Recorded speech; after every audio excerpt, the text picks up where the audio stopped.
don't know me, I'm what people describe as their favorite public official in the town of Hempstead. I am Donald X. Clayton Jr. I'm the receiver of taxes. I'm the guy that takes everybody's money around here.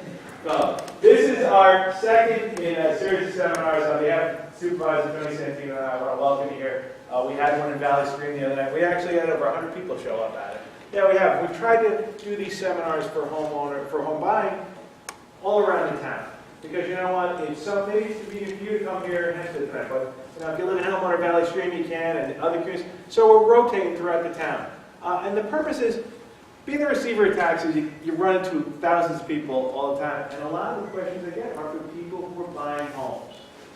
And when it comes to buying homes, there could be, frankly, with the exception of maybe getting married or having a kid, it is the biggest deal in your life, folks. I'm going to tell you that. When I bought my home, you know, I said, I save some money, I'm going to buy a house. This is going to be, so clean cut, so easy going.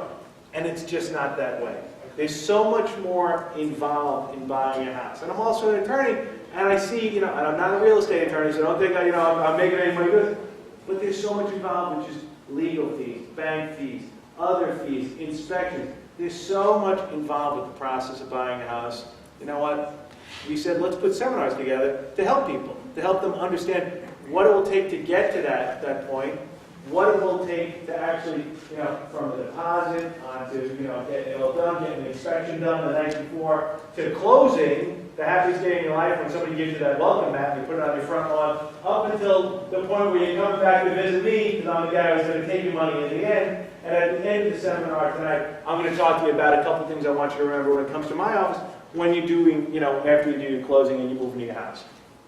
But when we're putting the seminars together, I reached out to a friend of mine in the private sector, Mr. Ginaldo, who's going to come over to talk, who has 15 plus years where he used to work for a bank. He doesn't work there anymore, but he would go out to communities and talk to people about, preparing and home buying and what to expect. And I talked to him and I said, we were doing the program, and he said, Don, you know what, I want to give you a helping hand. I want to come out, and he's offered his expertise in this, and coming down and walking and preparing people. So what I'm going to first do, again, is, thank you for taking the time here tonight, and he's going to talk for a while, and I'm going to, he's very, very good, okay? Then I'll talk, and I'm not very good. I'm very, very boring, okay? But I'm going to bring in my points at the end. But first I want to bring up Anthony Ginaldo, a good friend of mine, who's going to do a PowerPoint presentation with some video and talk to people and take some questions that they have at the end about preparing, buying a home and closing. And then at the end, I'm going to bring up a couple of points you should be prepared to do after you buy the home in relation to the town and how we can help you. So ladies and gentlemen, I want to thank you very much for your attention tonight. I hope you enjoyed this program. I'm going to stick around here after to talk to all of you if you want. But right now I'm going to bring up Anthony Ginaldo to start the first phase of the program. Anthony, thank you very much for coming. I'd like to thank Supervisor Santino and the Receiver of Taxes, Don Clayton, because I think this is a real big step because the government is very mindful of the citizens and the first-time buyers and the opportunities out there. And it's probably one of the best times to be a home buyer, and especially a first-time home buyer. And we're going to go through a series of slides that are basically an A to Z. You're going to get a tremendous amount of information tonight that's going to help you and guide you. And then I'll take questions and we'll answer your questions later. But we'll kind of go through the presentation. Save your questions for later. If you want to jot them down and ask me, that's fine. But we're going to go through it now, and where's my... This slide. You have it? You could read that. Okay. Tonight, we have two screens working here. The objectives tonight that we're going to go over will be the discussion of the benefits of home ownership. We're going to compare buying versus renting. We're going to look at the attention given when you are actually house hunting at that point. The types of homes. I'm going to give you a step-by-step process that you're going to go through when you do buy your first home. I'm going to also show you some calculations on how much you can afford. We're going to learn a little bit about some mortgage basics, and in the process and some other items we're going to get into. The special programs and the tax exemptions, Mr. Clayton will discuss that later in the session. And then I'm also going to give you some helpful websites and some information on some of the credit agencies that will help you, and then we'll take questions. Okay, benefits of home ownership. There are two categories that I like to pick on. One is the quantitative and one is the qualitative. So on the quantitative side, we're looking at a financial incentive when we buy a home. And it's truly a wealth building process. And it's basically a schedule savings for the folks who get involved with first home, because every time you make a payment, you're increasing the balance on the loan. And I also want to mention, I recommend sincerely that we stick with fixed rate mortgages. We're going to talk a little bit about that later. But we don't want to get involved with adjustable rate mortgages or interest-only mortgages. That's not for us, not for the first-time buyer. It's something that, unfortunately, back in 04 and 05, caused the Great Recession. We don't want to touch those. We're going to stay very conservative with respect to the approach on how to buy a home. You've got to have a stable housing cost. And generally, real estate increases with value. And there's going to be some tax benefits. The tax and mortgage interest is deductible on your income tax. On the qualitative side, you're going to have perhaps more space, additional privacy, and it's a sign of influence. And you can raise your family, you can have pets, and I put a couple of little items in there to have your own yard and live by your own rules and not your landlord. Okay? Now, in this illustration here, we look at some of the benefits of renting and the drawbacks. So some of the benefits are there's little or no deposit typically, like 1 month's rent, security, sometimes two. Typically a smaller monthly payment, no additional cost of repairs, and no maintenance duties. You just pay your rent and the landlord is supposed to take care of it if something goes wrong. Some of the drawbacks are that you don't have ownership. There's no appreciation, and you're not wealth building. And the payments never end. The upside of owning, you have the appreciation of the property value, increase of the property value itself, tax incentives, mortgage payments end. So if you get into a 30-year mortgage, after 30 years you're done. And I'm going to talk a little bit later about how to prepay a mortgage so you can shorten it. I'll give you an example that we have here. The other big thing is you're going to strengthen your credit score. When you obtain your first mortgage, you'll find that your credit score can increase by 20 to 40 points. That's a tremendous thing because FICO, which is Fair Isaac, is really what governs when you get a bank account, when you apply for a mortgage, when you apply for a car loan. I'm sure you've heard that before, which is the FICO score. And you're building wealth. Now, a couple of things on the other side, the downside of owning is possibly there could be a depreciation in the value of the home. An unforeseen circumstance. Let's take Sandy for argument's sake. It was devastating. Some of the folks down there are still not in their homes because of flooding. So that's something to be conscious of when you live in the water. And uncertain variable expenses on maintenance and repairs. When you do have a home, there are certain things you have to do to maintain it. You're cutting the grass, you're painting, your gutter. It might be a windy night. The other night, a couple of weeks back, we had a lot of wind. And one of my guys was a little bit loose. I had to go up on the ladder and tap the nail back in. So things happen. Now, the next section here is very important. Attention when house hunting. So these are the things that you're really going to emphasize to yourself and to your realtor. The realtor's job is right here. They should know what lifestyle you're looking for, urban or suburban.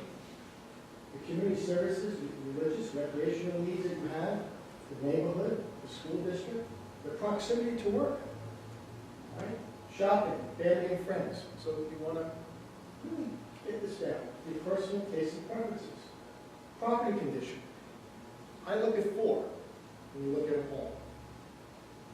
Co-op, condo might fit here, but maybe co-op, not really, but condo and single family, 2 to 4 family homes. There's 4 types. Move-in condition. Rugged paint. What it is. The house is in really pristine condition. All you have to do is simply put whatever color carpet you want or style, and whatever color paint you want to choose.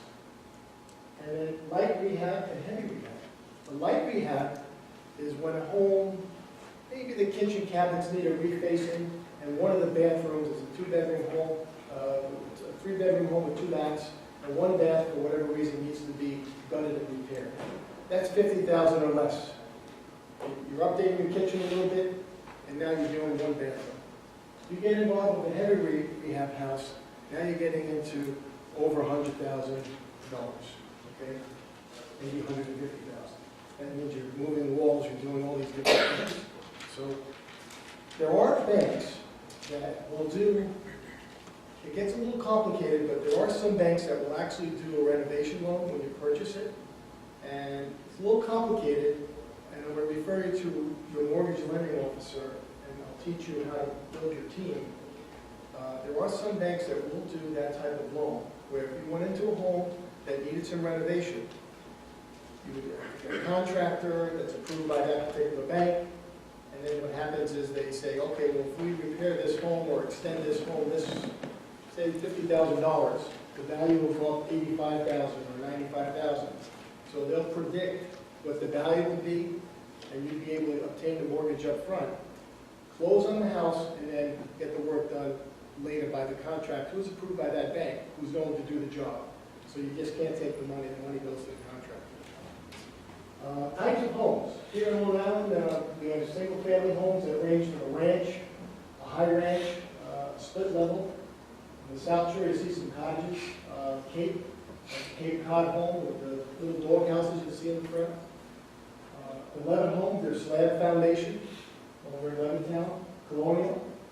And then on the residential, a 2 to 4 family home technically is a residential home. So for argument's sake, if you were to buy a 2-family home, we can take the proposed rent from the second family, say it's upstairs. Banks generally take between 70 and 75% of that proposed number, and that gets added to your income, which I'm going to show you on some of the scenarios I've created that show you exactly what you can afford. Condominiums, they can be attached or detached. Generally, condominiums are part of a homeowners association where you might have a monthly due with respect to whatever services they offer. It could be a swimming pool, a tennis court, it could be a gated, semi-gated community, and that fee would be calculated in your monthly payments. Co-ops.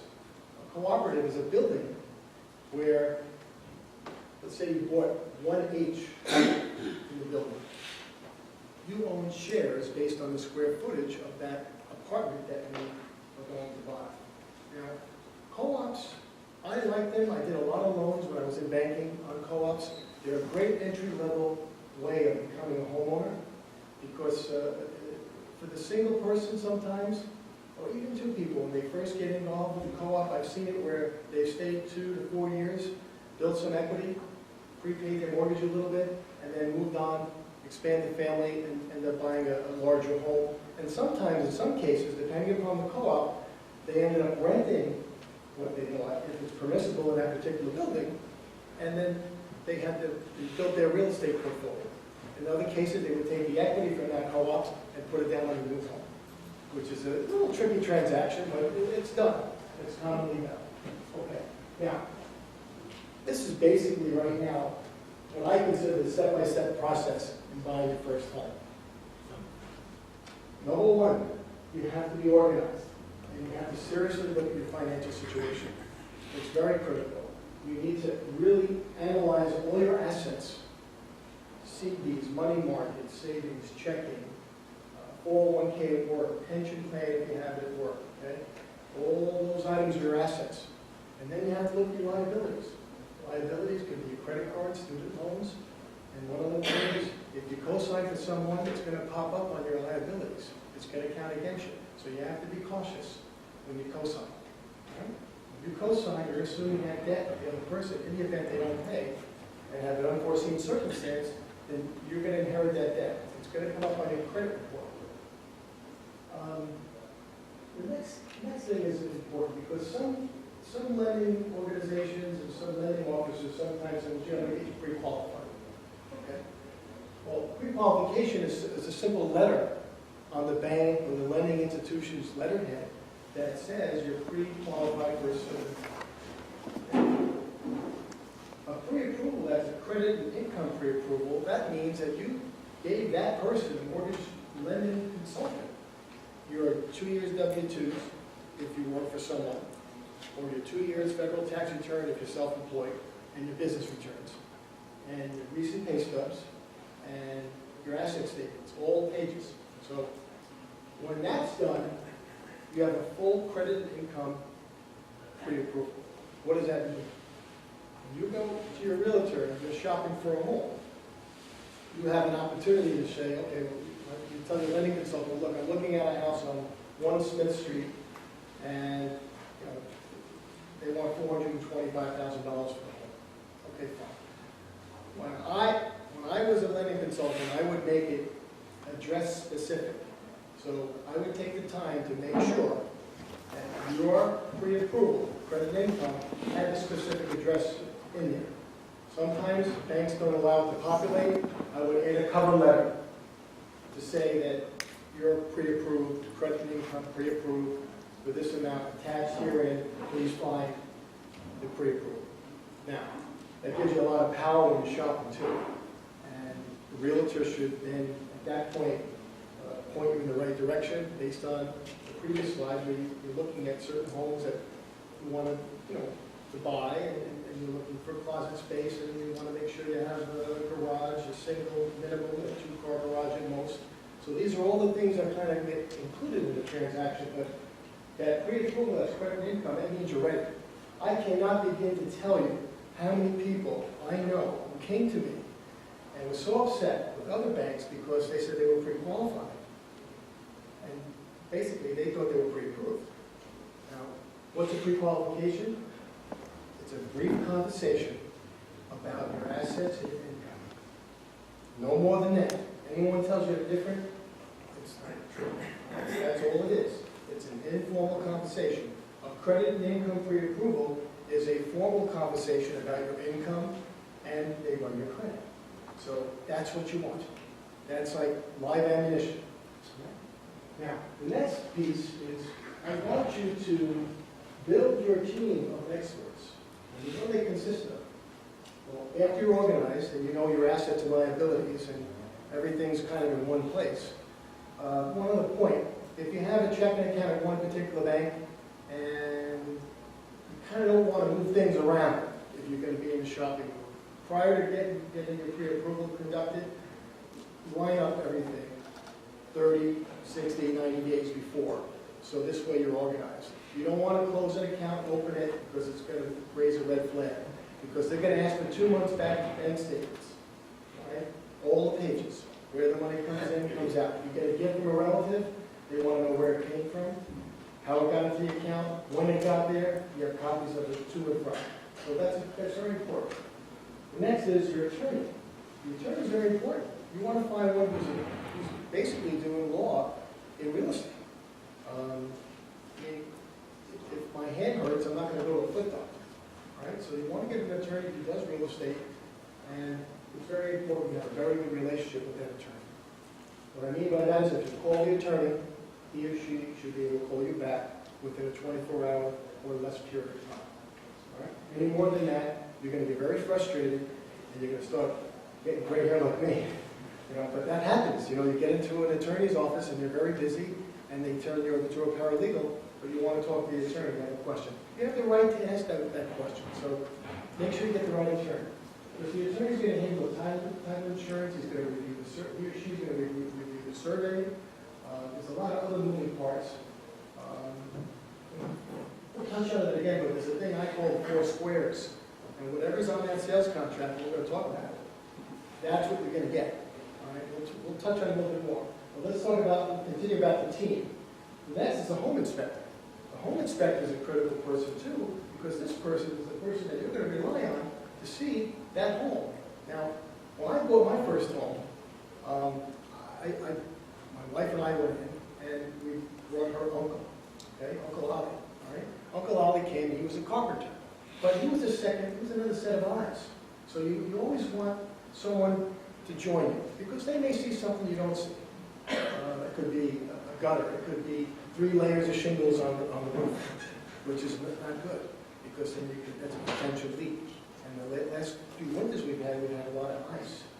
And when they do a roof now, they put a component called ice melt, and it's a real thick padding that goes 4 feet up above the gutter.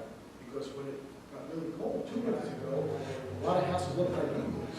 When that began to melt, all the walls are getting all marks because the water came in the house. Okay, so the home inspector is a very, very important person in the transaction. So you want to find the one that you can work with. Don't be afraid to call them before you're looking. If they tell you, well, look, you know, if you don't have a house, I don't know why you call me. Hang up the phone. Call another one. And they should be polite and courteous and professional at all times. Next is the insurance agent. Now, if you're buying a single-family home, 2 to 4 family, condominium, even a co-op. Co-op, you're going to have what they call a contents-only policy. That's going to be like a renter's insurance policy. Those of you who rent now, if you have one, that covers the liability in case someone comes in your apartment and there's a death. And you insure your jewelry, coin collection, baseball card collection, whatever. The insurance agent is going to give you quotes, and I will get 2 or 3. Now, something that happened to me personally, and I'm in this business a long time. I checked my insurance policy on the Glencoe. I looked at it, it was $1,259. I said, gee, that's high. It creeped up. It used to be $950, this and that. So you got to kind of look at these bills because you got to manage it. So I called the agent, and he says, well, you know, I couldn't do this, and we could higher the deductible, the lower it, this and that. I made 2 phone calls. Without even knowing the agent, someone came in and matched the coverage for $1,107. So I went from $1,259 to $1,107 in 1 phone call. Now you might say, that's nothing. That's a night, maybe a night out of the town. But the way I look at it, that money, and I'm going to show you shortly, I paid down the principal on my house with that money. Prepaid. So that's what I would do with any extra money. Okay, now we're going to talk about the actual calculation of how much you can afford. Now, after you organize all your assets and your liabilities, you determine how much you have for a down payment. Now, what does that mean? You determine how much you have for a down payment. Let's say you accrued, I'm just going to give you an example. Say $25,000. But Grandpa said, when you buy your first home, I'm going to give you a gift of $8,000. So you want to kind of include that, but you got to tell Grandpa, well, look, you know, I need to know where it's coming from and how you're going to get it to me. So it's got to be an instrument. It's got to be a check. It can't be cash. Okay? It has to be an instrument. We have to know where it's coming from too. So when I talk about determining how much you have for the down payment, you have to organize it. If you are going to get a family gift, make sure you already prepare the person giving the gift on how it has to go down. Now, for fixed rate mortgages of 20% down, the highest tolerance is what they call the ratio test. All right? You're going to get a little banking seminar here too. So the ratio test, they have 2 figures that they look at. 40% is the front, 45% is the back. Now, just to give you an example, back in 03 and 04, I won't name the bank, but there was a bank out there that was very overzealous. That back end number went up to like 65 or 67, and I'll explain shortly what that means. They took the 40% that you see, the 40/45, up to 40% of your gross income. Okay, can be spent on principal, interest, tax, and insurance. That's the front end ratio. So we're going to take the mortgage on a specific loan amount and a rate, a fixed rate. Take the taxes divided by 12. So if it's $12,000 a year for that home, $1,000 a month. And the insurance, let's say it's $1,200 a year, $100 a month, plus the principal and interest, divided by your gross monthly income. If that exceeds 40%, you're not there. It's too much. You can't afford it. All right? The back end, 45%, adds in your other debts. Credit card, auto payments, student loans, whatever you have. Adds the proposed monthly payment, principal, interest, tax, and insurance on the mortgage, plus the other debt, divided by your gross monthly income gives you your back-end ratio test. So this is what the banks do. They balance it. What I'm doing tonight is trying to prepare you so you won't have a conversation. You're going to basically have that knowledge. And when you have that knowledge, it gives you power. We're going to go to the illustrations now. Okay. Can everyone see this? No. No. I apologize. Okay. All right. I'll verbalize it and we'll go through it. All right. This is the screen. We only can go so far. We're a little bit limited on the width. Okay. In scenario number one, can you folks see that one? Yes. You can? Okay. We took a home for $400,000. $400,000, 20% down. Okay, you with me? So $400,000 is 20% down, is $80,000 down payment. Of the $80,000, $15,000 was from a family gift. So that gives us a loan amount of $320,000, and we use taxes of $8,100, home insurance of $1,000 per year, and this particular customer has an automobile payment of $299 a month, and one credit card for $130 per month. The household income for this customer is $93,500. So we summarize it, and I believe I used like 4.25 or 4.375, it was a higher rate. So we took $320,000, we came up with a payment of $1621.39, plus the tax and insurance. So the total payment was $23.79. On a $400,000 house with $80,000 down, of the 80, $15,000 was a gift. The payment's $23.79.72. If you take the monthly income, which is the $93.5, you divide by 12, on the right you see $77.91.67. That's the gross monthly income that I'm going to divide the $23.79 by, and that's how I get that 31%. So this particular customer is within the range. They're below 40%, but that's the basic calculation. That's how it's done. Now, if I take the other debt, the $299 and the $130, now I look at the back-end ratio. I take the $23.79 proposed monthly payment, principal, interest, tax, and insurance, plus the other debt. That gives me $2808.72. Divide that by 7791, I'm at 36%. So that's how it flows. So when you're sitting down with your loan officer, this is what the loan officer is going to look at. They're going to try to fit in a number and work backwards or what have you. Whatever way they have to work into a number. That's going to tell you how much you can afford. Now, number two, second one, this is with 20% down. Next slide. All right, number two, we took the same house for $400,000. And we're putting 10% down. Now, because you're putting less than 20% down, you're required to have private mortgage insurance, which is PMI. That's an industry term. And you kept the taxes the same just for illustration purposes. This is just an illustration. It's not etched in stone, just to give you an idea on how it works. So in this particular case, the payment went up to $28.77.39. We had the same debt, the same $299 and $130 with a credit card. So when we take the numbers and we divide it, we have a higher number. We have 37%. So with 10% down in this particular home, we have, let's see, 7791, 27, 37% is the front end ratio. With the additional debt, it takes them up to 42%. So this customer is still in pretty good shape. That's with 10% down. Next slide. Three.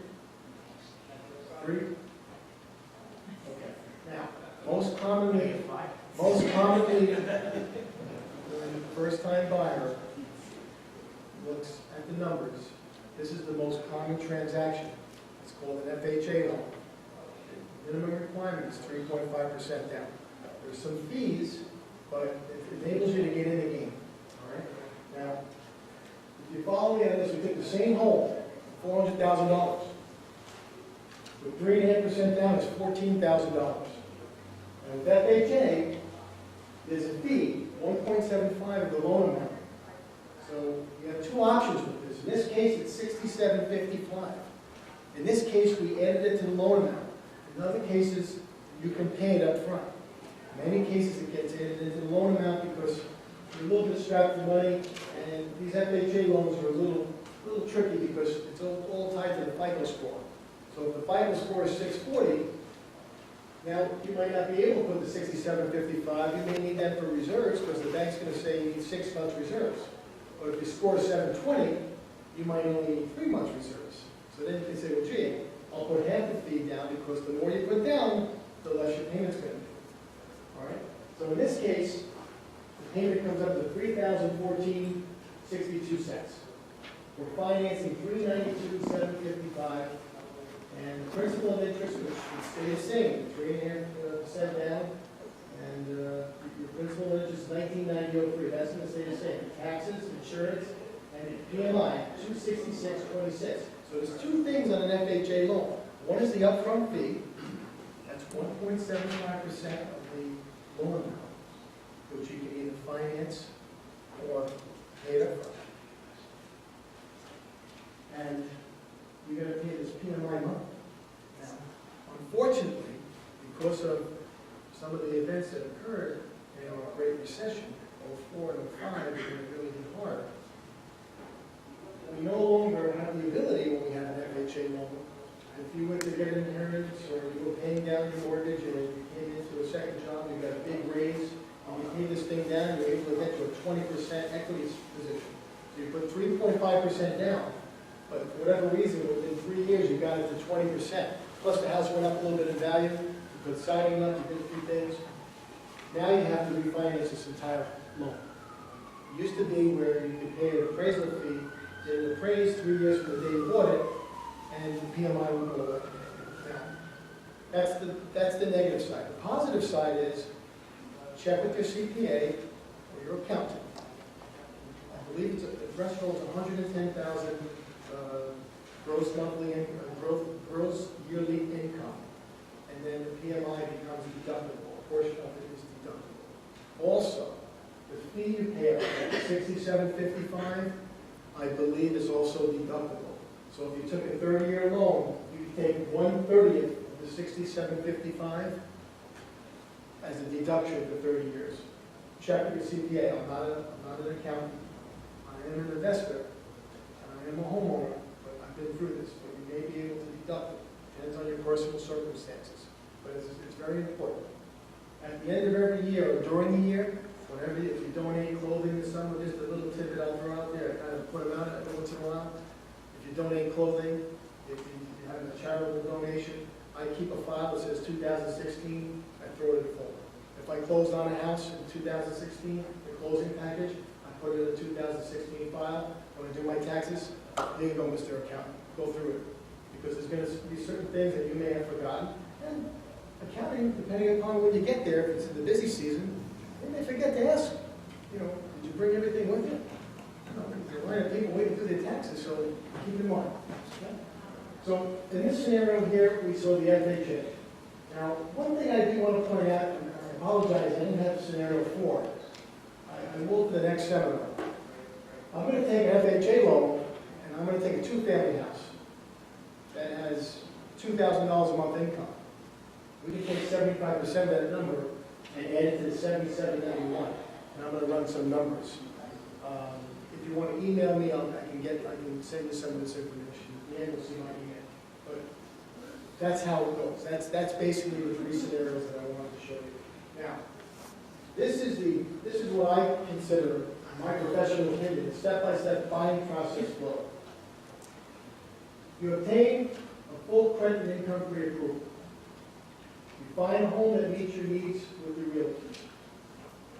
You have the home inspector, home inspection conducted on the property. You submit the offer.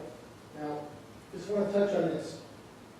If you submit the offer and then do the home inspection later, and the home inspector says, well, listen, I found a little termite damage on the sill plate. And it's a little extensive. I don't know if this is the right home to buy. So now, once you give a number, it's going to be tough to negotiate that number, okay? So once you go down, you can't go back up, that attitude. So I recommend you do the inspection first. I think it really says, you know, you might have to spend $350, $400, but it's going to be well worth it because your attorney's going to get tied up. And what could happen is in a transaction like this, say you went through 3 houses, the attorney's going to say, look, usually I charge $1,500, but I got to charge you $2,750. I got to charge you a little bit more because I've been analyzing contracts for you. So you kind of want to get through it, but I would recommend doing the inspection prior to submitting the offer. Now remember, prior to submitting the offer, a good realtor will give you comps of what the other homes sold for in that particular area. So it's like kind and quality, all right? Unless, you know, there's gold doorknobs in that house, it should be within $10,000, $12,000 range. If you see, well, gee, you know, they're asking $30,000 higher, what's going on here? There's a trend in this particular neighborhood saying they're going way, way up. But, you know, what's different about my house compared to that house? So you're looking at square footage, closet space, 1-car, 2-car garage, bedrooms, baths. You know, if you have a home that has 2 baths, the other home has 1.5. Well, 1.5 means that there's no shower or a tub. You know, there's just a toilet. So, you know what, if you have guests that come over and people stay for the weekend or family comes in, that second bathroom may be worth another $10,000 or $12,000. And then your lending consultant, their job is to say, well, gee, if you went with house A that had 1.5 baths, and you went to house B that had 2 baths, and this one's $18,000 more, well, you know, how much more a month is it going to cost me to have that as a necessity? So you got to kind of look at things like that. All right. Once that offer is accepted, you contact your attorney. But you're always going to be in touch with your attorney because, as I said earlier, you're building your team. You should have your team set. All right. Sales contract comes in. The sales contract is completed by the seller's attorney, and that's given to your attorney for review. At which time, your attorney will go through what that person is going to leave in the house, what they agreed to, and confirm with you. Chandelier, there might be certain fixtures. And, don't be afraid to ask the realtor, is that going to stay? Because I've seen cases where people went to Home Depot and put another light there and took the chandelier. So you got to kind of like, whatever's in the 4 squares, this is the time to tell the attorney, this is what I want, this is what they agreed to. They said washer and dryer is staying, okay? You go there in a walkthrough and the dryer's not there, guess what? That's a credit at closing. It could be $800 for that particular dryer. If it's gas or electric, if they take it out, and they're that foolish. So those are the things you want to look out for. So the earnest deposit, and when you sign the sales contract and you agree to everything, the earnest deposit is your down payment on the home. Right? It could be 5%, 10%. Customarily on an FHA loan, they'll take the 3.5% up front. Right? On a 20% down loan. I said, listen, if you can get away with giving 5% instead of 10, why not? We're getting a little bit more interest in that. Back in the 70s and 80s, we used to get a thing called interest on the money we spent. Now it's a little bit lower. But back then, if you kept $20,000 in the bank for 30, 40 days, you were getting 8 or 9%. But the same thing here. If it's 1 or 2%, it's still your money. So when you do the earnest deposit on an FHA, expect to pay the 3.5%. In that particular illustration, it said $14,500. Be prepared to put that down. Okay. Next is the bank is going to conduct an appraisal on the property. It goes through another process.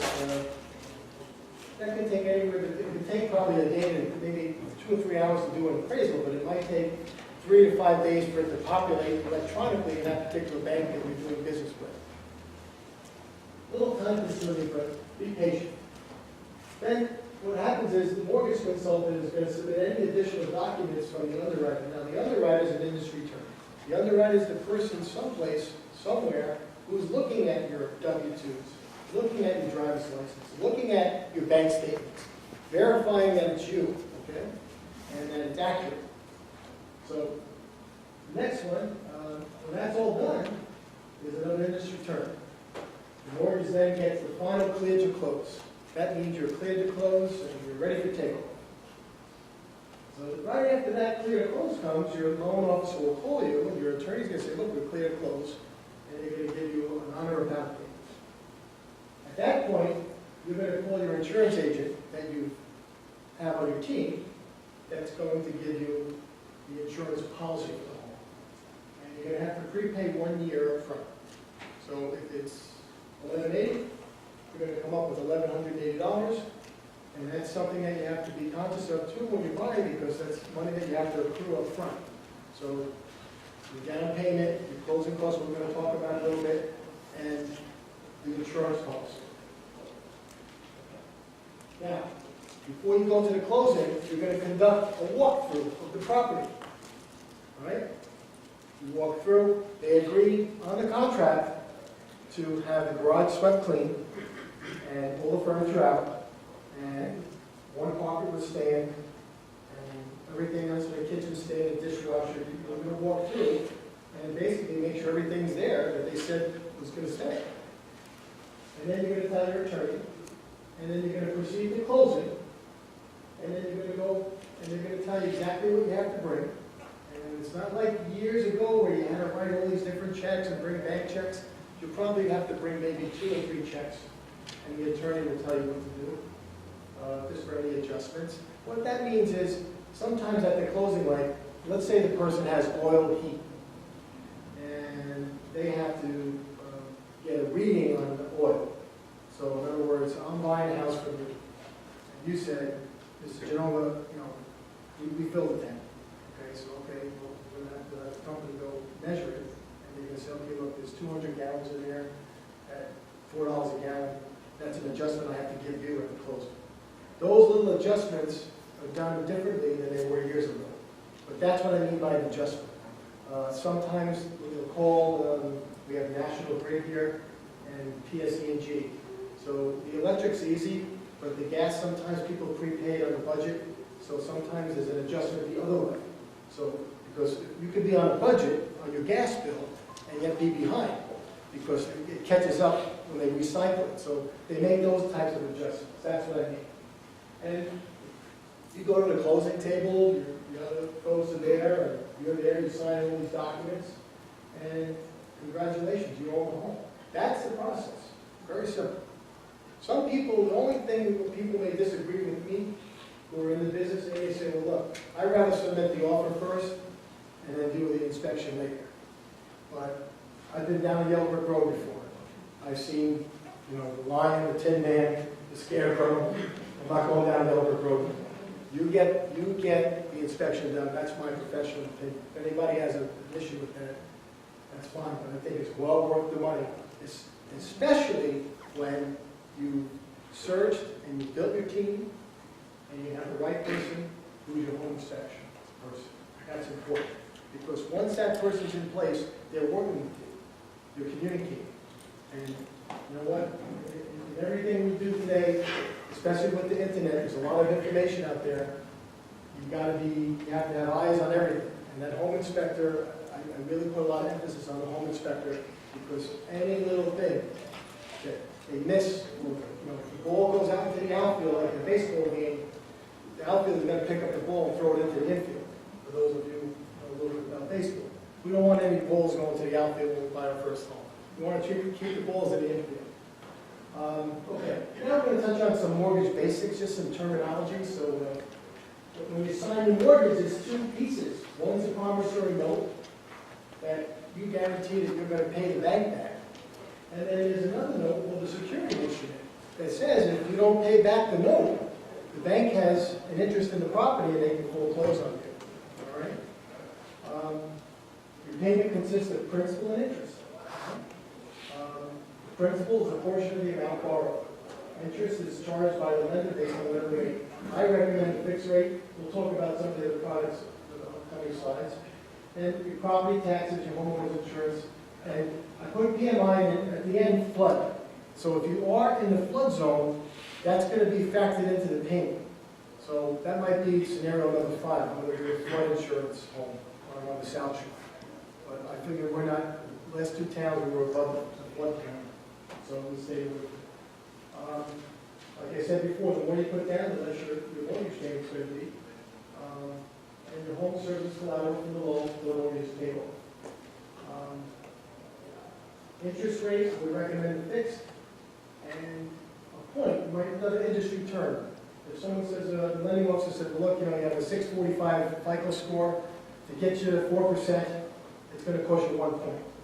So 1 point on 400,000, well, let's say $320,000 loan is $3,200. So that's going to be added to your closing costs. That's a lot of money.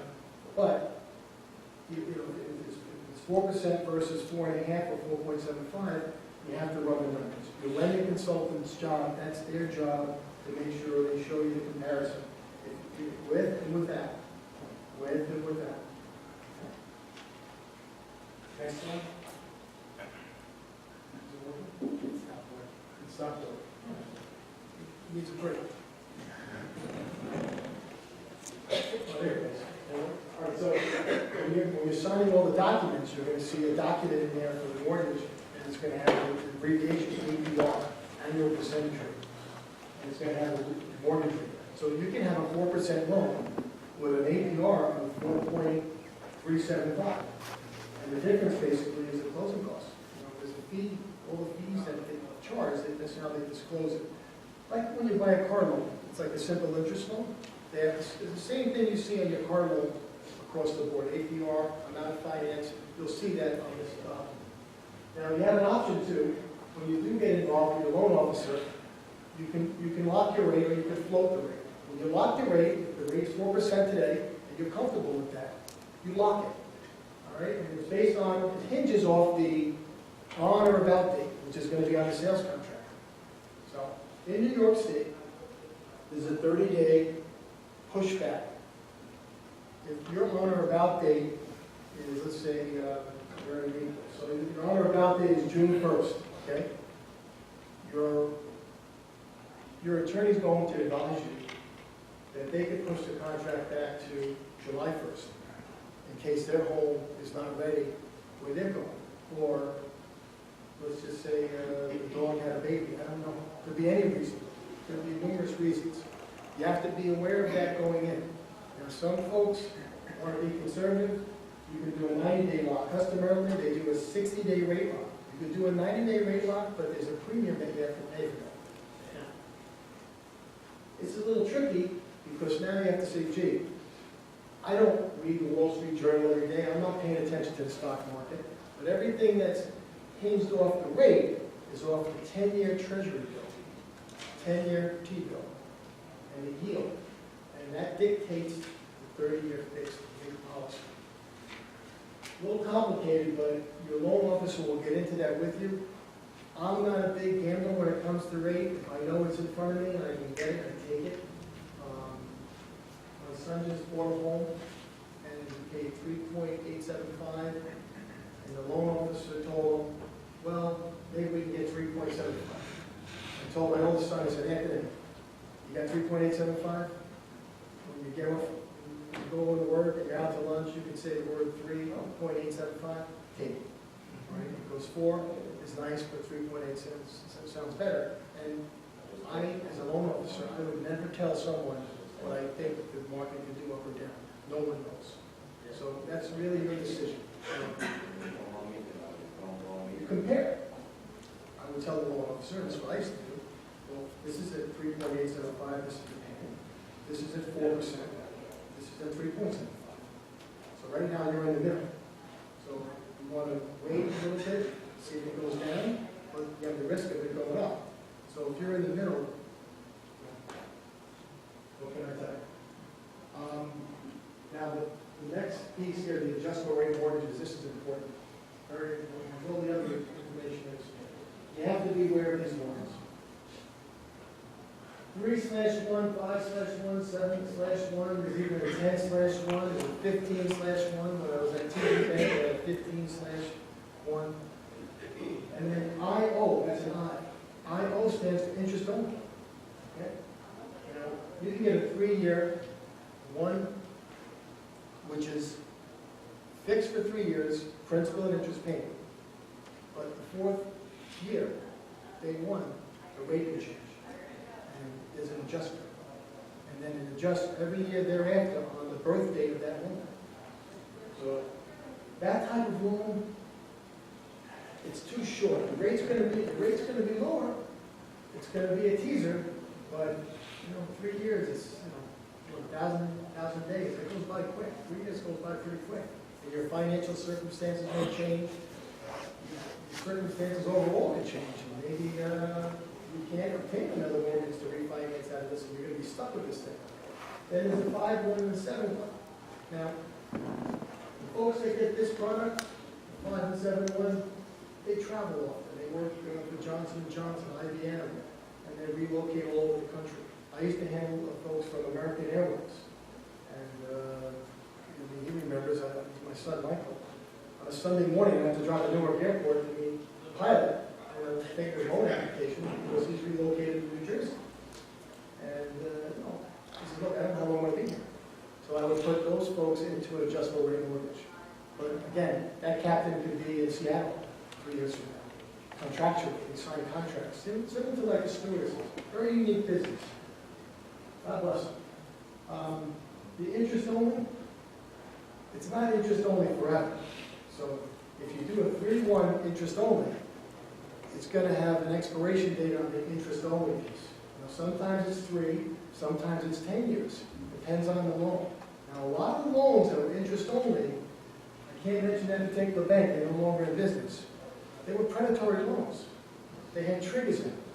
And it really hurt a lot of people, especially in this community. So I would stay away from the interest only products. If someone offers it to you, get a second opinion or call them. Because it's just too dangerous. It's too dangerous. That's a sophisticated product for someone who has much more experience than I to fool around with. I mean, I was doing interest-only loans in Garden City with people who traded the notes in Wall Street, and they were, they would play the game. I mean, but I wouldn't recommend that. Very dangerous loan. VAs. If anyone here is a veteran, you can go up to $417,000. Basically, with no down payment. There's a mandatory PMI loan, and then God forbid the vet is disabled, they waive the 1% fee. Just like an FHA loan may have a fee, with the vets it's 1%. FHA was 1.75 on that fee for the loan amount. Okay. This next piece is really, what we're going to get to. Excuse me. Yes. I think you skipped over and said FHA. Did I? Back. Go back one? Okay. I'm sorry. That's okay. I apologize. All right, so we discussed this about it's ideal for first-time home buyers. Requires a low down payment of 3.5%. It gives, and there are certain rules with FHA, but you're going to find that everything's governed by this final score with FHA. So we really want to make sure we know what our score is. Now, everyone in this room is entitled to a free credit report. All right, so you're entitled to that from Experian, Equifax, and TransUnion. So don't be afraid to call them and try to get a copy of it. You want to verify what's on there. We're going to talk about that in a second. Where it says flexible underwriting guidelines, that's important. Remember the back-end ratio? They can go close to 55 to 59%. Now, my best advice on this is this. It's fine to be able to get into that pair of shoes, but if it's a half size too tight, and you can afford it now, but you may not be getting the overtime, or you might not have that other income, be careful. 59% is red flag for me, all right? So 40, 45 is where it should be at, but if you go a little bit above it, it's like going over the speed limit on the Meadowbrook Parkway. It's 55 and you're doing 60, okay, but if you get to 65, 69, you're going to get a ticket. So let's just be careful with that. That's the only thing I recommend. And also, FHA, we have to also be conscious of the fact that they do offer adjustable rate mortgages. All right, so we want to make sure, I recommend fixed. Mandatory PMI usually is 085 is a loan amount, and we discussed prior that the PMI does not go away after you hit the 20% threshold of equity in your home. You have to refinance out of that. Okay, we also did mention that you can deduct that, check with your accountant and your CPA. If you make below a certain number, I believe it's $110,000, you may be entitled for a deduction on the PMI. Okay? Getting back to the credit. Try to obtain a free copy of your credit report. Verify everything that's on the report is yours. If it's not, you need to compose a letter and write to them. Make sure you get it off your credit report. That could be impacting the score. That could impact your payment that you're going to be making on this new home. And I wouldn't apply for any new credit or co-sign for anyone while in the process. All right? You were at one of my seminars, right? Were you at? The lady behind you?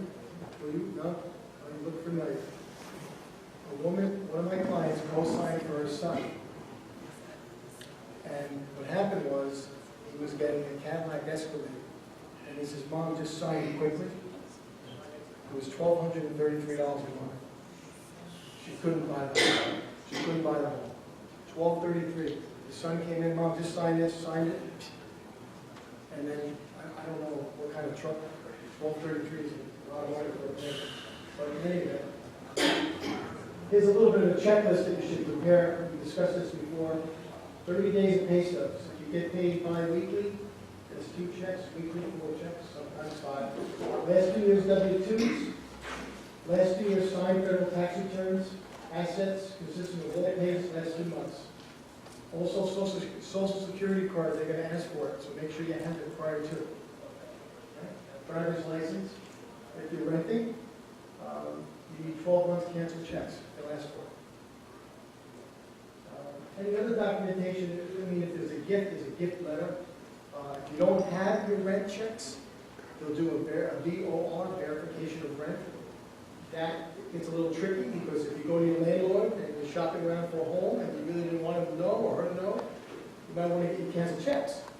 All right, so, but if not, if you can't find the canceled checks for the rent, and the other thing is with the canceled checks, if you're paying someone cash, make sure you get a receipt. Those receipts have to be dated and signed by the owner of the property, and those can be used too as proof of payment of your last 12 months. You need 12, not 11 or 10. They're going to look for 12. Okay. Closing costs. This is basically a list that you're going to encounter when you buy your home with respect to costs.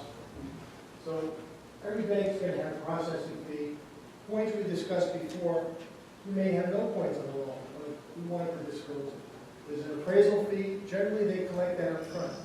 They could range anywhere between $350 and $550, depending upon the bank and the value of the property you're buying. If it's a 2 to 4 family, sometimes the appraisal cost is a little bit higher because that property requires a different type of appraisal. That's a rental property, so they're going to do a little bit more work. There's a credit report fee that's federally regulated. I believe it's $3.25. That has to be disclosed to you. Title search fees and title insurance. Title search fees and title insurance, it protects you in the event there's a lien against that property. When you do the search, it's going to come up that Joe's Plumbing did work on this home and they put a mechanics lien on the property for $1,800. So that's why they do the search. So the insurance protects you later on. God forbid it came up and they didn't file it at the clerk's office or the attorney didn't pick it up. The insurance would pay that claim, you wouldn't have to pay it. Then there's recording and transfer fees and tax. There's a mortgage tax here in Nassau County. It's 0.08, and the banks pay 0.05 of it, so that net is 0.075. If you go into the city, it gets very expensive. It's close to 2% of the loan. There's a survey fee. Survey fee, generally what happens is when they do the title search, in that search and that report from the county, they're going to actually see a copy of the survey. So if there was really never anything done to the home, where they didn't extend it, they didn't put a porch, or they didn't put a wider walkway, generally the attorneys can do an endorsement to the survey, and it doesn't add to your costs, where typically a new survey can cost anywhere between $800 and $1,200 depending upon the property. So that's something you should be aware of. Home inspection fee, we talked about, escrow requirements. So in that particular case, the $8,100 a year, they're going to take probably 7 months of that, and that'll be your escrow. So they keep what they call a cushion. The cushion is for the bank in the event taxes go up, or you're delayed, or you're delinquent for whatever reason. They have that extra month to pay taxes. Legal fees, that's your attorney. Home insurance fee would be the home insurance. We talked about the sales contract with the 4 corners. Now, there's 2 other things in the sales contract I'd like to mention here. One is a financing contingency clause, and one is an appraisal contingency clause. The financing contingency clause basically it enables you to get out of the transaction if you're unable to obtain the mortgage for whatever reason. Let's say you were pre-approved credit card, you lost your job, and now you get declined. So the seller has to give that. The attorney's going to want that. The second thing he or she's going to want is the appraisal contingency. You bought the house for $400,000, and it came back at $335,000. Now, maybe the home inspector missed something, or maybe there was a drop in prices, something went wrong. Gives you an opportunity to renegotiate the price, but if it's too low and you want to walk away from the deal, you walk. Or the seller comes down and you negotiate, and then you figure out what went wrong. Very unlikely, but it happens. All right, the title search and the title insurance. We talked about this a little bit, but there's a piece on the bottom. The lender's policy protects the lender if there's a flaw in the title if the property was transferred. So that's important because a lien could pop up 3 years later. That title insurance, when you get your closing package and you're done, make sure you keep the title insurance in a lockbox someplace because that's very valuable. The attorney generally doesn't keep a copy. He'll have a copy of the receipt, but he won't have the actual policy. That's yours to keep. That stays with the house. The owner's policy protects you basically the money you put down in the home, so they can't come after you for that portion.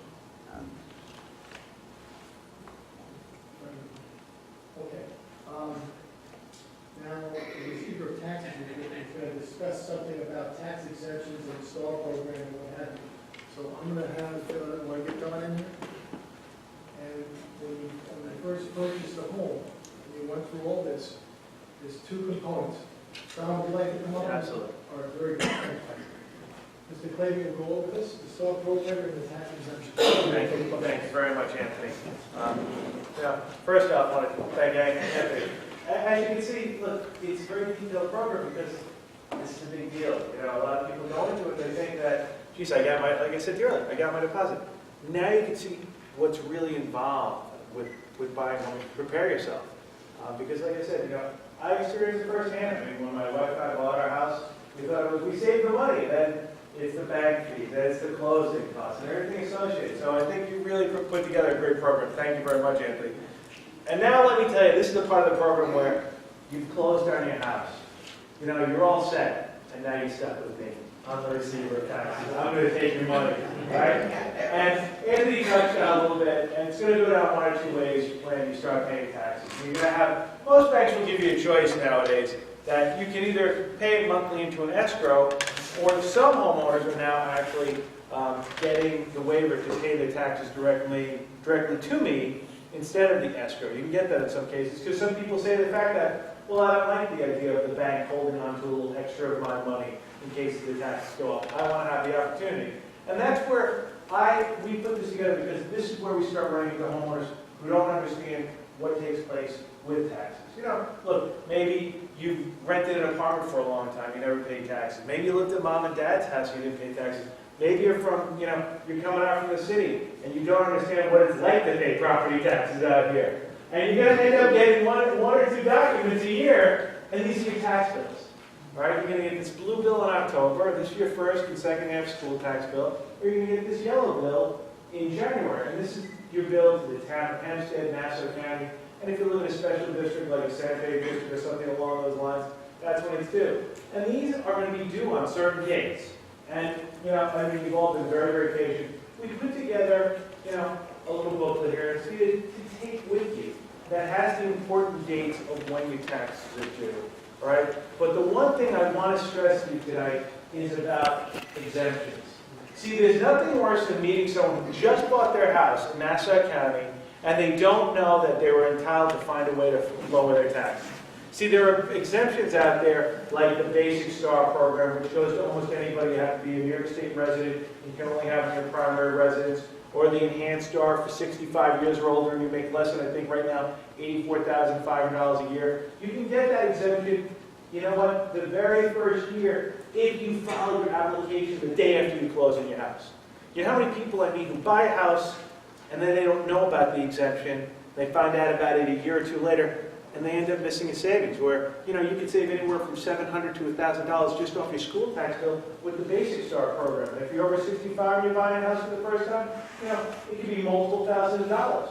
And that's why we put this together to help remind you. Because your school tax bill is either Basic Star or Enhanced Star, but then on your general tax bill, there are different exemptions. There's a senior citizens discount. There is a veterans discount. There is a firefighter's discount. And you're not limited to one exemption. You can sit here and receive multiple exemptions. Maybe you get the Basic Star off your school tax bill, but maybe, you know what, you're a veteran, and you can get that veterans discount. Maybe your spouse is a firefighter for a certain period of time. After 5 years, you can get that. And that's why we put this booklet together. Because, you know, building up to it, you saw it, you know, he put together a wonderful program, and it was nothing better than hearing actually a realtor who was here, and she just walked out the door and she said, I've been a realtor for 30 years and I actually learned something here tonight. He put together such a great program, but now this is the closing part. This is about now you live here in Hempstead. This is about the exemptions that are out there and some of the other services, because we want to welcome you here. And you know what? And a lot of people don't know about this, so you'll take a look at this. You know what? There are the numbers in there. You can email me, you can call me, but I will tell you, the day of your closing, I do with all my friends, if I know you're closing, call my office the next day. I will mail you out that next day the application for all these exemptions, because there are deadlines. If you don't file for an exemption before December 31st, really it goes from September 1st through December 31st, you can't get that exemption for another year after that. And I don't want you to miss that. And after you get your exemption, you're all settled in, and you're getting all your tax bills, and you're happy with your town of Hempstead services, because most people are happy with their town of Hempstead services. The other thing I want you all to remember is, and I do this regularly, I come out every single year, primarily in January and February, to talk about challenging your Nassau County assessment. And that's a program in and of itself. And you have a very limited time to challenge your assessment in Nassau County. You got January 1st and March 1st to do it. And it's a little bit of a 45-minute program, but I show people how to do it themselves. And again, it's a way to protect yourself. Because maybe you're buying your house, and maybe you paid $300,000 for your house. And all of a sudden, Nassau County assesses you, and they say, we think your house is worth $100,000 more. And you're saying, Don, how is it I paid X for my house, and Nassau County wants to charge me what? When there's a process out there, you can protect yourself. And you can hire an attorney to do it yourself, but we put together a little program to show people to do it themselves.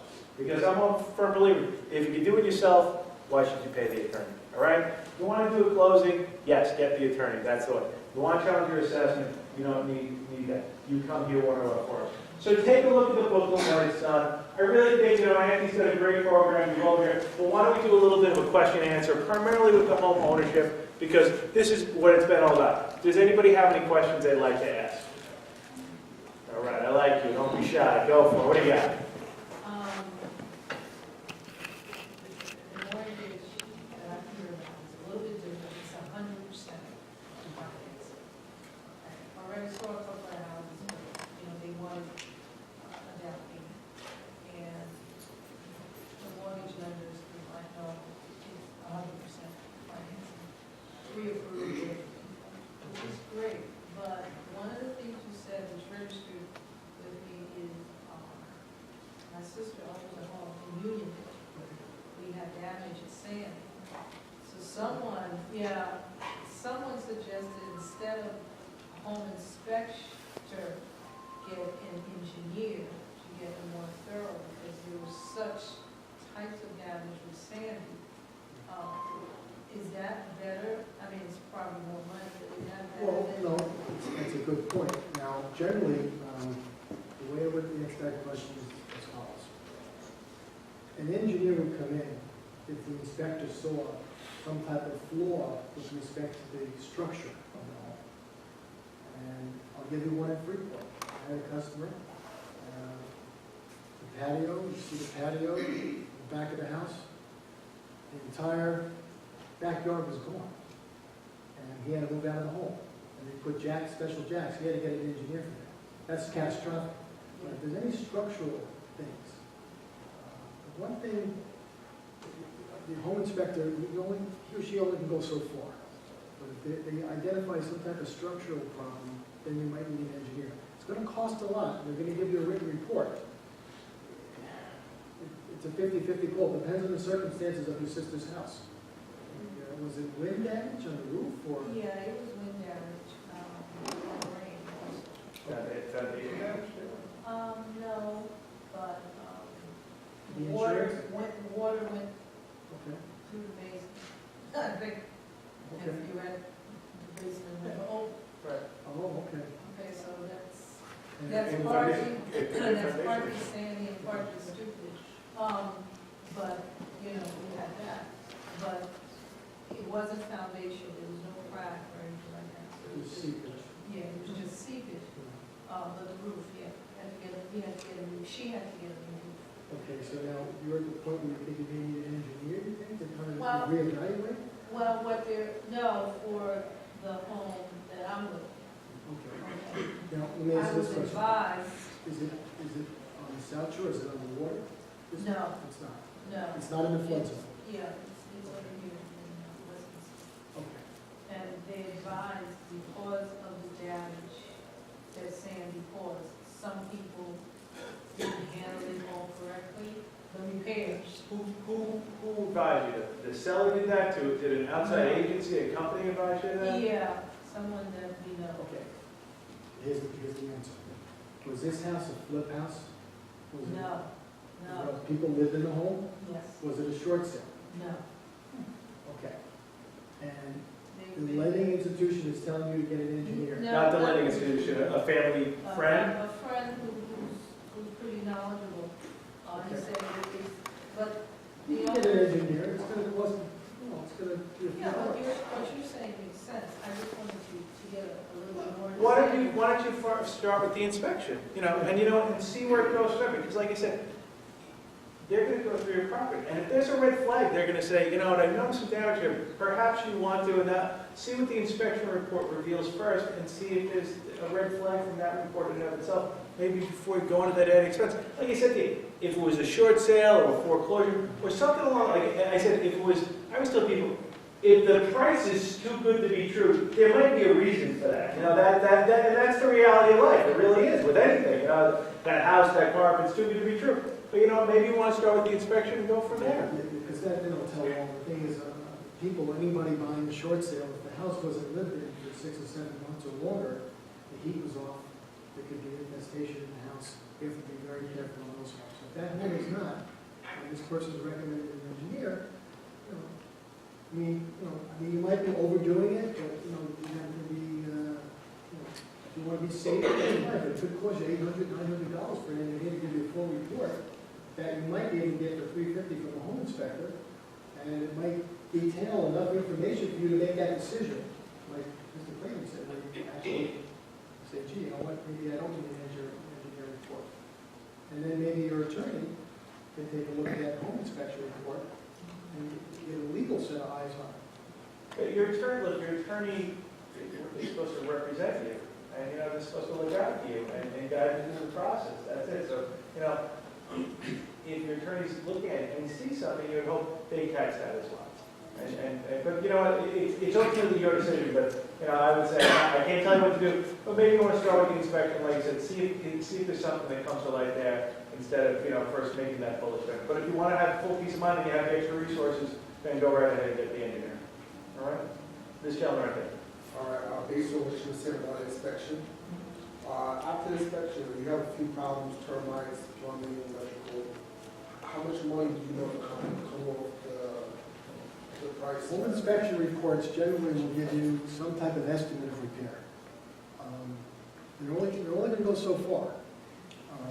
If it's an extensive repair and it's plumbing related, then we have to get a plumber to come in. I would recommend getting at least 2 or 3 estimates from the plumbers to give an evaluation on the issue in that particular home. Before you buy. Well, yeah, because, listen, I had a house on William Street, all right? I had a house on William Street, it was a short sale, and the pipes were filled with cement.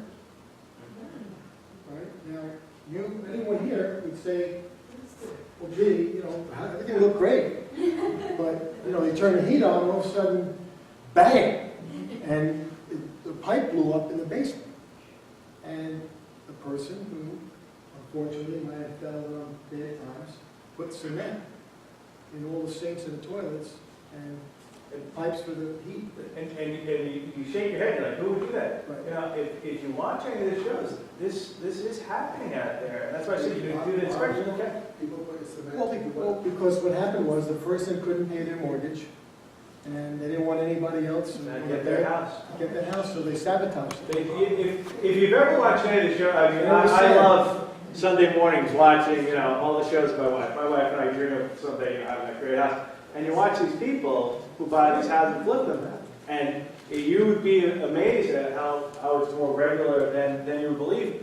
I mean, mine was the guy who filled up the toilets with cement.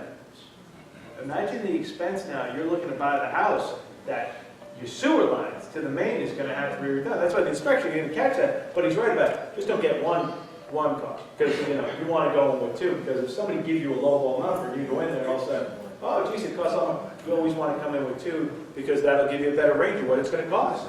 And if they're really way off, like if one is $1,700 and one's $4,000, get a third. Absolutely. You know, so you have to, you know, it's your money. You work hard for your money. Yes, ma'am. How does it work with forgiveness a part of a sale? Say if a house is selling for $300,000 and it's to a friend or family member, and you want to forgive $100,000 to the family, how does that work? All right, that's a gift of equity, and it's a family member that it's going to. So you're entitled to give what they call a gift of equity. Depending gift of equity, depending upon the person coming in. The relative that's buying it, you're giving the gift to, I'm assuming. So that person needs at least 5% customarily in any banks of their own funds. I mean, you can give up to 15, 30, 40, 50% in the gift, doesn't matter. But they need to have some skin in the game, so to speak, but it's called a gift of equity. And it's not taxable, so it's one of the loopholes we have left. Yes, ma'am. Nothing you got. As I ride around Hempstead, I see a lot of boarded up houses that foreclosed. How do you find out who owns the house or where you go? But, you know, with the foreclosure licenses, it'll be the banks that own the houses. And what happens, you know, banks periodically will do foreclosure sales, and then you see some banks that are just holding on to the property because a lot, you know, I see this, you know, in the field that you have these banks who really aren't even from the East Coast, a lot of them, they're from the Midwest, and they don't understand. And they'll think like, well, this house is worth, you know, $500,000. And you say, well, I'll give you a low because nobody's done it. And they'll just hold on to this property and they won't, you know, relinquish it because they think they're entitled to more. And they'd rather leave this eyesore in your community, boarded up, destroying your neighborhood, than do the right thing and sell it. People say, this girl is working with a bank right now. Because it annoys me. There's nothing more. I have one down my block. And I feel frank about it. There's nothing worse than seeing this, you know, the board of the house. Just try it. But you know what? A lot of these people, a lot of these banks that aren't from this area, they're from the Midwest or whatnot, they're just not reasonable with it. They do have they do notices now of when they're going to sell these properties, or at least when they're going to put them up for an auction price. There are websites out there. I think Nassau County has one. We do have a website, and also what you can do, you can get the address of the home, go to the Nassau County assessment site, get the section lot and block, and then you're welcome to go to the town clerk here in Nassau County, go downstairs, run a search. It might cost you X amount of dollars per page. And there's a thing called a list pendants. List pendants is when the bank actually forecloses on someone's property. On that document will have the attorney who represents the bank. So that's your point of contact. Now you can call that attorney and try to get through. And you may say, well, Mr. Clayton just said, well, you know what, we're not at auction date yet. And you may say, well, gee, I want to try to make a offer on the property. and depending upon who it is, and whatever message they give you, that's the information, because there's a timeline involved. And sometimes those notes, that attorney may be shifted to another firm in Chicago, Illinois, because the bank sold the note to another bank. So it's a paper trail. But that's where you would find it. It's the very last filing on the list pendants, LISPENDENS. List pendants is the document on file that says the bank's foreclosed on that property. And they disclose the name and address of the attorney representing the bank. Yes, sir. Are there any grants for first-time Yes. homebuyers? We're just going to get to the helpful websites. A couple of things. You have Long Island Housing Partnership.org. There aren't any grants to date, but you have to check in. There's the phone number.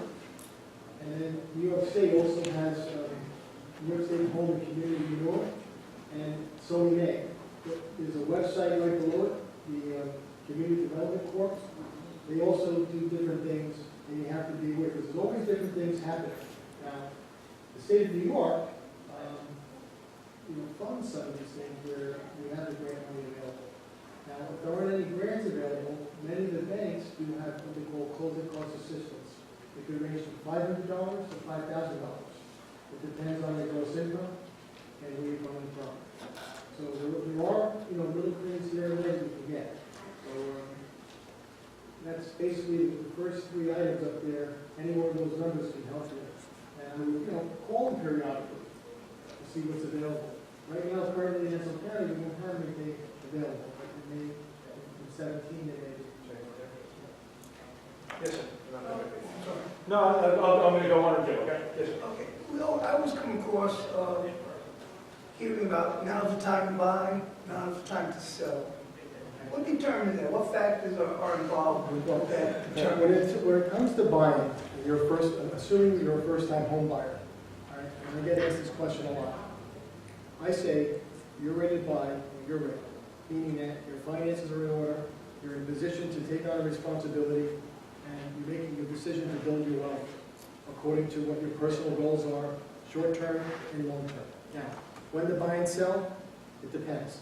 It really depends.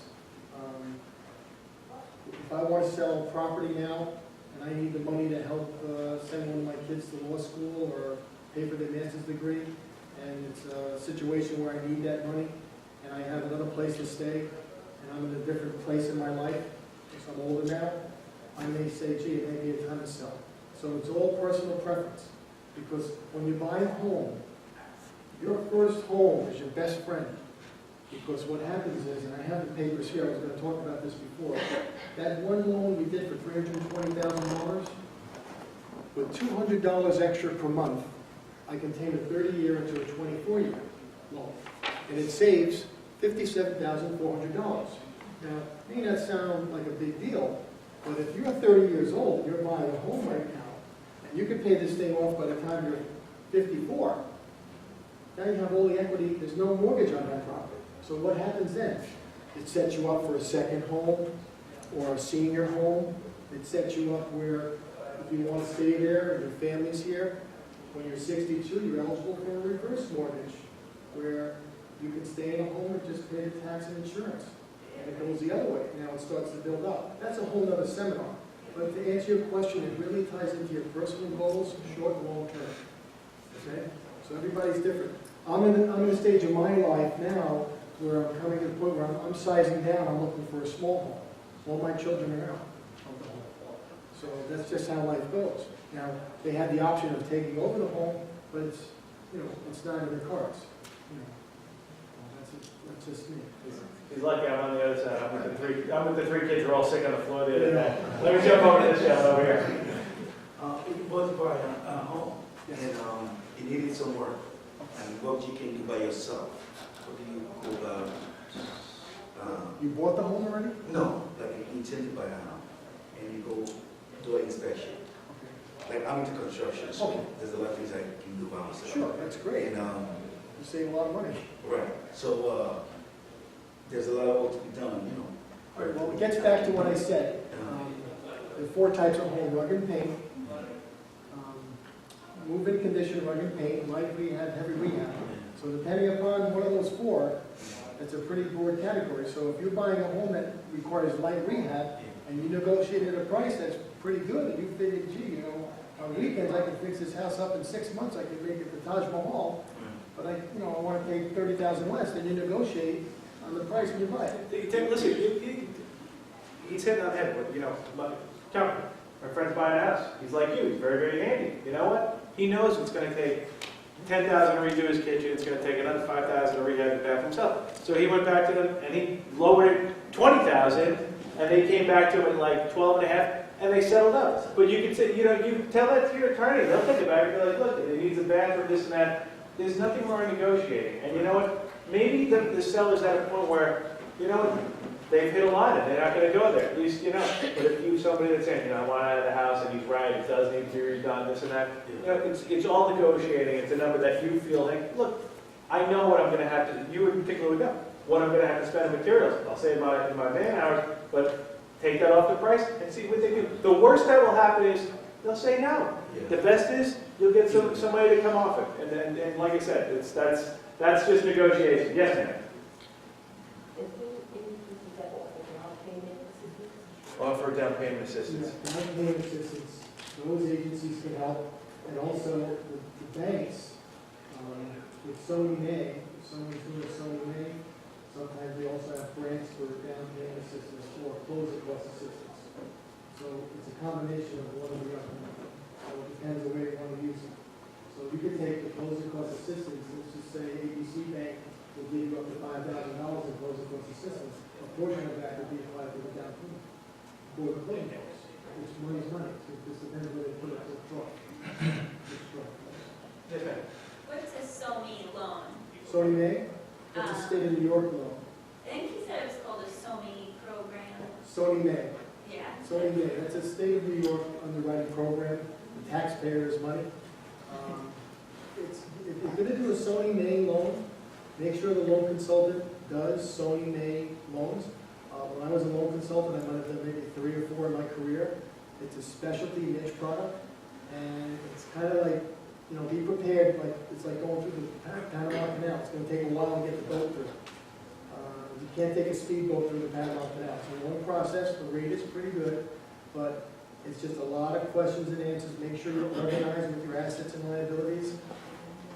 A lot of documentation, but if you're willing to wait, you might get a quarter off the prevailing rate. If I pay 4%, you can get 3.75, and if the seller is willing to wait. Sometimes sellers don't like Sony May loans because it takes so long. And if they're motivated to sell and move wherever, they may say, look, if you're going to apply for a Sony May, the other attorney may say, no, we want a conventional, we're going to pass. So be careful. Gentlemen. Yeah, I just want to go back to the tax assessment a little bit. It's going to be 3 years since I owned the home, right? Yeah. And I challenged the tax assessment, the neighborhood homes and stuff like that. Sure. Out there. I had it reduced. You did yourself? I did myself. You got it reduced, you got an offer from the county, you accepted the offer? I accepted the offer. Okay. Went from a number 741 to 541. Good for you. And it's almost, it should have been effective from last year, October. Today is not being recognized by the bank. I called the bank maybe 50 something times. They sent me to the assessment people again and went back to them and they said the bank's supposed to. Why don't we do this? I don't know who's responsible. You know what, it's probably a little bit of both the county assessment as well as your bank, but why don't we do this? Joe? My assistant Joe is here tonight. After the meeting, we're going to take your name and number. We'll give a call. We'll try and match it up. And just so everybody knows, here's the kicker with the county assessment. When you challenge it, you don't see that number on your bill for 2 years. And it's very, very frustrating. So we'll try and match it up. And look, if we can get it to the bank to give it help and hand, so you don't have to pay as much as you are, I'll be happy to, okay? The thing is, when I get one, it's like The bill? The receipt, yeah. The tax assessment people is reflected the reset, The new value? It reflected it, but it's not being reflected for the bank. No, like I said, I'm not going to tell you banks are the greatest in the world, but we'll give you a helping hand. And if we need to reach out to your bank and give them a little reminder and have to get anybody else involved, I'm more than happy to do that for you. They told me they need to hear from you. Well, Listen, it's like, my favorite story with banks are, if you own a house and you pay a mortgage for 30 years, you're just paying monthly. You don't know any taxes to do. And what happens is a lot of people satisfy the mortgage. And you know what the bank says to you? Congratulations, good luck to you. And they send you out to sea. And you don't understand. There's a first half and a second half schools. And your first experience with the tax office is you get a letter from me saying you didn't pay on time and you have to pay a penalty.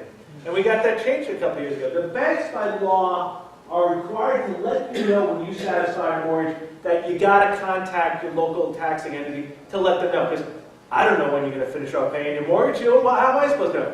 And a lot of banks weren't doing that. And about 6 years ago, we lobbied the state, and I had a law passed that says if the bank fails to fulfill their obligation, then they should pay the penalty. You're responsible for your taxes. Your bank's supposed to do right by you. But like I said, a lot of them were not doing right by the residents, saying you have to see. So, we want your experience to be good. That's why I'm here to help you. Yes? Do they still have the Long Island Partnership Program on? The loan? Yeah. They do, It's No no money. like so. Yeah. It's no money. That's the problem. but not yet. We're hoping it gets funded more. They could do a little bit better job of state of New York, but don't forget, we're coming out of a big situation from '05 and '04. They don't make it easy. A lot of people are leaving because it's too, it's too costly. No, listen, it's amazing how costly it is. I mean, I have this conversation. I grew up in Valley Stream, and I was lucky, I had a mom who raised me. If you have a parent who can stay home and raise their kids, you're lucky in this day and age out here. You got husbands and wives working both full-time jobs, you're paying taxes, if not more.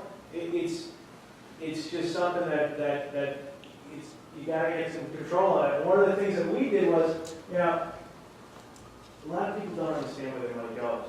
And what we did on your tax bills, when you see them, we actually put a chart on the very front of your bill. It's not a random chart. We actually individualize this on our own chart to show you how much goes to your school, how much goes to the county, how much goes to the town. Because we want people to, be educated. Am I getting my money's worth? I mean, last night I was fortunate. I got to speak in front of a group of doctors, and there were about 100 of them. And we were talking about the tax bills, and then one doctor says, I live down in Hewlett Harbor. And I said, geez, what do you pay about $65,000 in taxes? And he said to me, he goes, no, I pay about $75,000 in taxes. And I said, we pulled out your bill, and I said, here's your bill. You pay about 70% of that to your school district. Do you think you're getting your money's worth out of that? And he didn't have choice words to say. I don't want to say that. Somebody's videotaping this stuff. I don't want to use the words he was saying. But again, I find it's important, you want to educate people on buying a house. You want to educate them on exemption. Most importantly, you want to educate people on where their money's going. Because at the end of the day, it's that, am I getting my money's worth? And a lot of times people say they're not. And I can understand that. Listen, I look at my bill and trust me. Like I said, Especially if you don't have kids in school, you're like, oh my God. and look, my parents, like I said, I couldn't even dream of sending my kid. If I want to send I went to a Catholic high school. I couldn't dream of sending my kid to a Catholic high school in this day. How can you afford it? You can't. You're shaking your head because you're actually with me. It's coming to an end. But like I said, but I always tell people, the biggest one in the room, is the school district. And people come down to town board meetings all the time. They do. They come down here. My friend over here, Felix, is recording this. This guy's here at every single meeting. He'll tell you, people come down here. They're happy or they're not happy. People go to the county legislative meeting. But I say, I'm 10% of your bill. Your county, it's 20% of your bill. I usually ask people in the audience, I will have a room of 100 people, and I'll say, how many have gone to the school board meeting? And I'll get 1 or 2 hands.